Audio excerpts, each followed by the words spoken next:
might be replicated here with 3 matches to go. The numbers that we're seeing are suggesting it potentially as we head over to Storm Point for match number 4 of Group B versus C. Day 5 here of Apac South ALGS. Team Mops still on top, but Moist Dawa, Buriram, 2nd, 3rd, and 4th are hunting them down.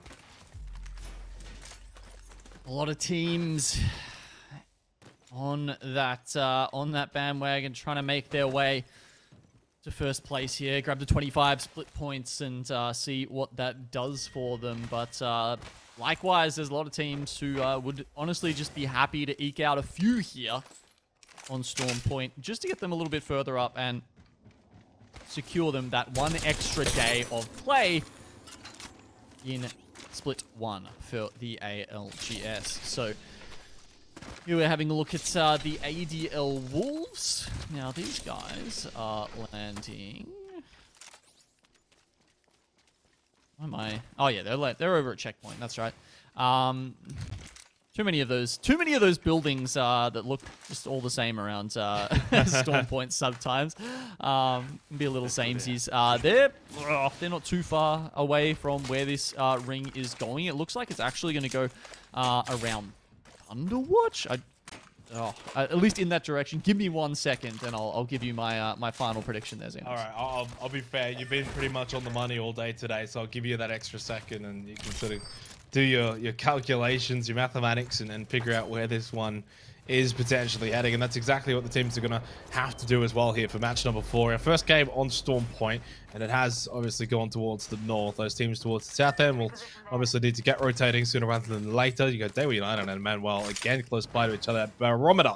And they'll be both heading up towards the northern side. But I think regardless of where it is going to be heading in terms of pinpoint accuracy, 505 looking good, Buriram still looking good, and SRY, this kind of circle, they can pretty much have what they want at the moment.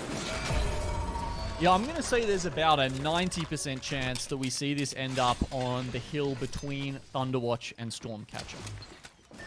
I think there's a very strong likelihood of that. There's maybe a little bit that we're going to get it sort of, you know, either east or north of Thunderwatch. So I think Thunderwatch is a great place to play from, and that's why we're seeing a lot of teams congregate there at the moment, because if it does end up on that hill, it's very hard to play from early on in the game. Like, you don't really want to be stuck there. So again, we're in one of those situations where you essentially have to be playing from all these surrounding POIs and then only get there in those sort of last dying moments. So what you're saying is this is going to be a very messy game because there's not really going to be a whole lot of fun, beautiful spaces to hold. It's just going to be an absolute scrap fight to see what you can get over essentially nothing. Which is why we've actually already seen a couple of teams go for these kind of buildings. SRY moved very early, T4 as well. Over towards Thunderwatch, they're both already sharing it, and Buriram have made the exact same rotation as well. So 3 teams pushing on to Thunderwatch this early on, round 1, probably does buy into the circumstance that you are correct as to where this one is heading. ADL Wolves getting involved as well on, well, there goes PK. Well, they're just gone immediately. They're out 20th. That was really early on in the piece. They won't have to worry about this game because they're not going to be part of it. Wow. Yeah, that was a quick one. That's a way to get yourself first on the placement timeline, isn't it? Unfortunate for them, but Truth Esports, happy to pick up. Actually, no, they only got one of those kills. It was an Ant. Yeah, it was an Ant that's, no. Where did the other 2 go? Adele Wolves. Yeah. Yep. Okay. Yep. Don't mind me. Just having a zoom around the map there quickly. Of course, a couple of these other teams are trying to zoom around as well, and most of them seem to be parking themselves on the northern side of that hill, which makes a lot of sense, right? I mean, you can, obviously some probably should play further down from Stormcatcher, especially if you're within Stormcatcher yourself. You can play, there's a little bit of high ground there where you can look at the hill from. Not a bad spot for teams who get there late. But certainly the other teams, Moist, 505, we've got Buriram already within Thunderwatch itself, sitting alongside T4, and then you've got other ones like SRY who do have access to that beacon with the crypto as well, so they're going to continue to get that information as these rounds push on. Actually, just with the black market, seeing what he can sort of gather, but there's not really a whole lot to gather from in that vicinity. Next Esports and around the location as well. We'll get a couple of teams towards the southern side. In fact, so south that MDY are still over towards Fish Farms, if you can believe it, still inside of the zone. Crack here from Bastion. If they were united. At the moment, once again, fighting with Emmanuel. These two have been basically pushed out from Barometer together. They played launch site together last game and currently out towards the very eastern side together. Although a bit of a ping coming out from Daewoo United heading over to Stormcatcher. They'll move away. So there's not much that's going to eventuate here between those two. Let's check that. Yep, just have to chill for the moment. Daewoo. Oh yeah, okay. I kind of like the... Yep, they definitely think it's going to end on that hill. I'm seeing pings out from them. Dreamfire don't really care where it's going to end. They care about where the kills are, where the other teams in the lobby are currently sitting. And the Skynades will not find their mark because Truth Esports, as you can see, are just legging it down this hill, trying to get away and back to towards where they start in North Pad and potentially over further towards Command Center. A couple of long-range shots come out. Unfortunately, not enough of them hitting. If there was a down there, I mean, you can bet your bottom dollar that Dreamfire would be in there in a second. But even without that, I think they'll potentially be doing the same as the EMP. Actually, drone required? Oh yeah, he hasn't got it out yet. So, there we go. Seer Ultimate's coming down. Now's the time for the EMP. Feels like this fight's going to go on in earnest, one way or the other. 164th minutes. Yeah, perfect start there for Dreamfire from Ams. Didn't over-commit either. Was able to avoid the Arc Star that was thrown out defensively. Pete has been cracked, so he may have to just fall back. Pop the bat. Does do so. Truth actually doing a really good job here defensively against Dreamfire, which are a team that can overwhelm you really quickly. Surasama tried to get off a bat, defending the stands with Mosu. Pete has been cracked. They just continue to go forward. Now Roy will lead the charge from the front. He too has been cracked. Ems, the only one left with armor, I think, from both teams at this point. Bat's still trying to go out from both. Pete actually knocked down by Mosu. Truth continue to do a magnificent job against one of the more hard-hitting teams in Dreamfire, but unfortunately, job not done, and Dreamfire do come away with the win in that fight rather convincingly. There's one thing that I wanted to talk about very quickly was RTL. They've actually pinged out Command Center rather than pinging out the other cliff that Daewoo United had pinged out. So I wonder if they're sensing a different ending here that maybe they've miscalculated. No, I don't think so. I think they'll just... calculated.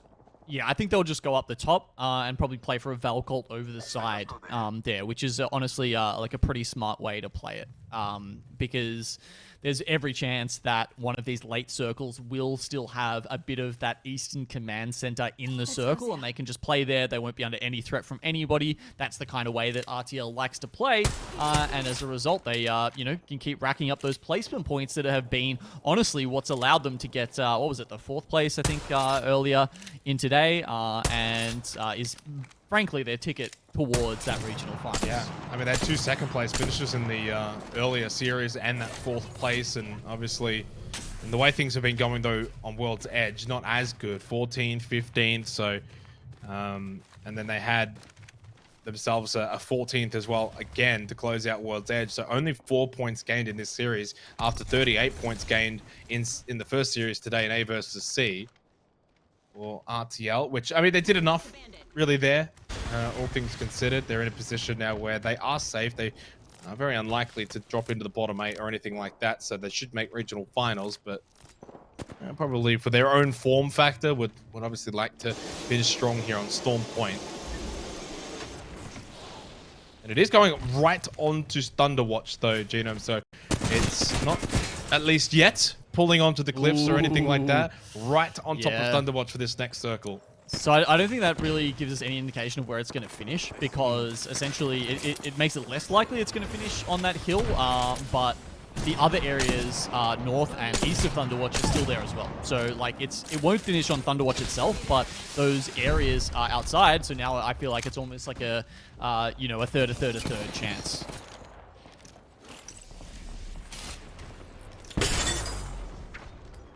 This fight happening up north, High Point area. You got ADL here as well as Team Mob, and obviously Ant Esports that we're watching at the moment. Double blue, purple. Spotting one out in the open. That's DNZ they're shooting at. See all of these teams continuing to make their way south towards Thunderwatch and EDL. So you've got Team Mop, who have been sensational really on World's Edge, but find themselves in a bit of a pickle here to start on Storm Point.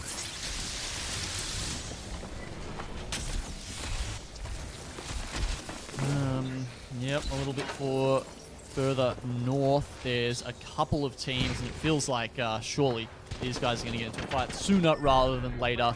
You know, teams like Team Mop typically like to push it, but again, even on Storm Point, we're seeing no change up in that composition. Still sticking with the Valkyrie, the Crypto, and the Watson here, but Emmanuel elsewhere are having a hard time over at Stormcatcher. Well, good shots from A-Flow initially with the wingman, now pulls out the flat line.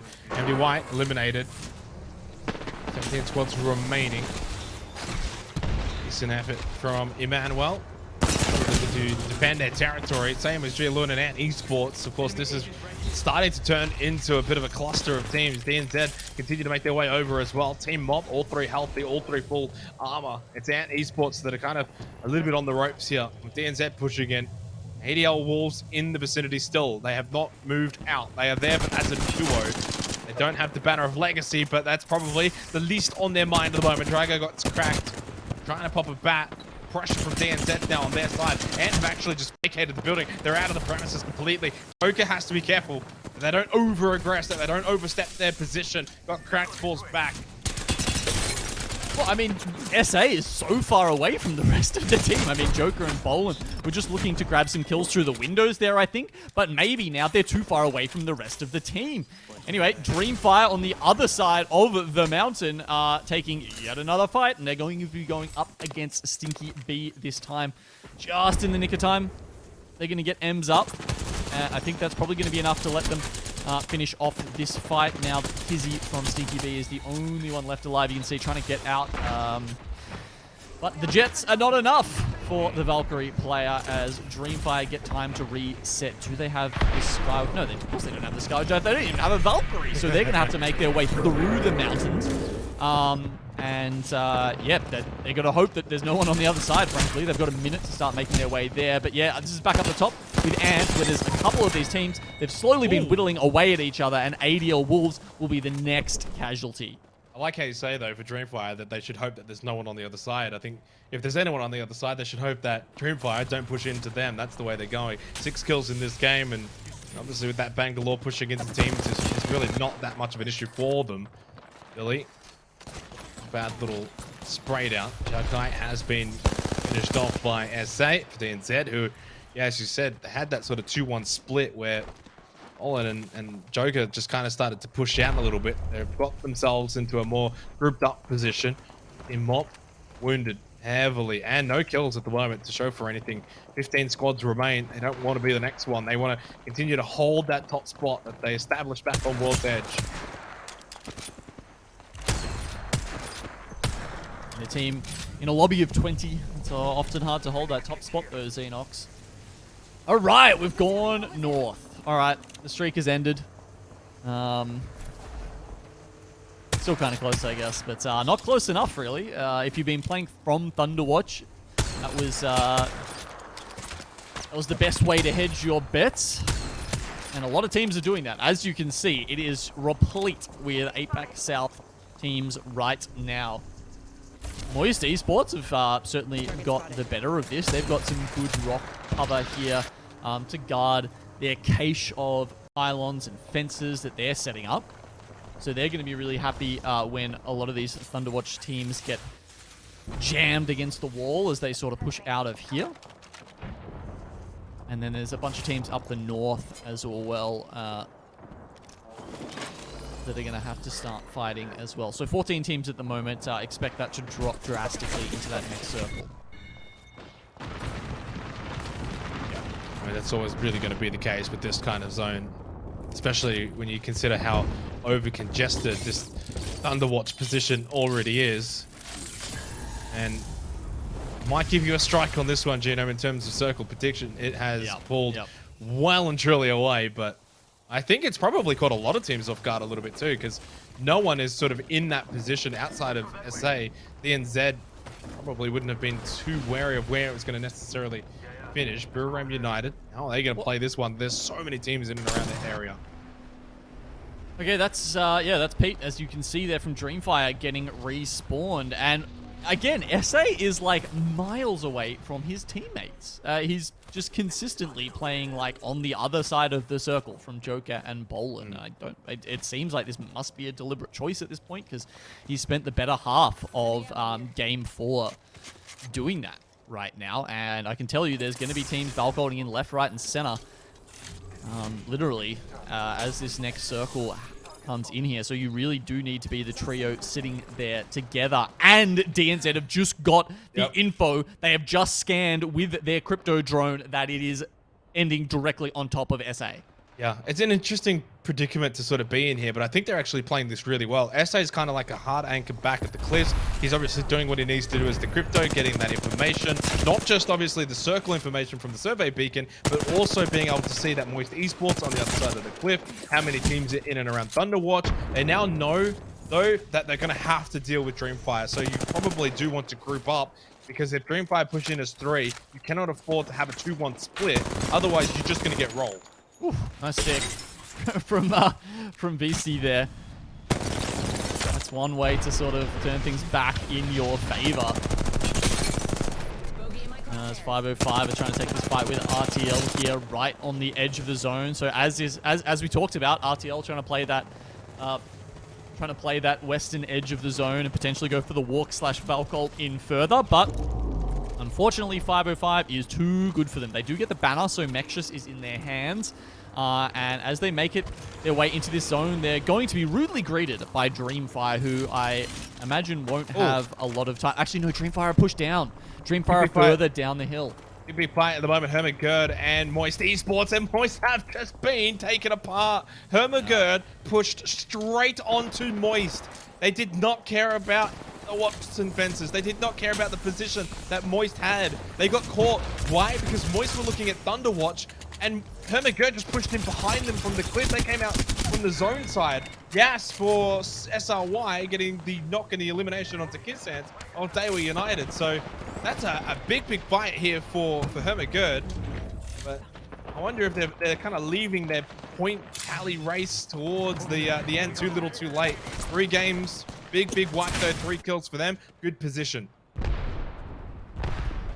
Good position indeed. Every team really up the north side is looking pretty good at the moment, as well as Hermagerd, who have the very short rotation into that next circle. Moist would have loved to have been making that rotation themselves, but apparently they don't get that chance, and it's another one going begging for the Australian team. So many teams still left inside Thunderwatch. I guess this is where it all ends, though. There'll be 3 or 4 teams left probably at the end of the next, when the next circle has finished closing. And I would say it's probably just going to be a shooting gallery for DNZ and Dreamfire. Expecting a lot of kills to go their way. You say that, but there's also probably going to be a lot of kills that are going to get eaten up by basically everyone, munching on everyone coming out of Thunderwatch, because they are basically going to have to fight each other. They'll get the majority of the knocks themselves, but obviously for DNZ, they have to understand it. If you want to get the kills, you've got to take the shots. The problem is Joker and Bolin continue to just split away from SA. They're worried about Dreamfire. They're worried about Buriram that are also now pushing onto their location. They're not going to now be in a position to just feed on those teams pushing out of front of us, because DNZ have to fight Buriram United. They've done a tremendous job immediately wiping them out as they've landed on top of them. That's not the only team that has done so. 505 in the vicinity and take it out. SRY. So yeah, down to 5 squads very, very quickly, but not a surprise. We expected it. Yeah, T4 is really the only team that survived coming out of that from Thunderwatch. Dreamfire did pick up the first 3. DNZ got the next 3, but Dreamfire unfortunately lost some in the meantime, and they just go down there to T4, who only a second later will get taken out by Hermagerd. This is the position that Moist wanted to be in. They're kicking themselves that they couldn't win that 3v3, but now it is a 3v3 between DNZ and Hermagerd. 5 kills for Hermigerd. They had that big push onto Moist Esports, which got them into a good position on the south side of the cliff. On the north side of the cliff is DNZ. So the two cliff teams are going toe-to-toe at the end here. DNZ in a much better position though. Triple red versus just the one red of Hermigerd and Jolas. The other two on purple armor. Make that no armor for Savior because it's just been cracked already. Perfect start. DNZ though. Joker loses here. Same with SA. Fallen as well. It's triple flash onto DNZ, but a knock onto Hermigerd. Make that 2. Jolas has to go 1v3. Cannot do so. DNZ hold on. They get the win. And it seemed like it was theirs to win, Xenox. From that position, they split held the top of the northern side of that circle and did a really good job of that all the way.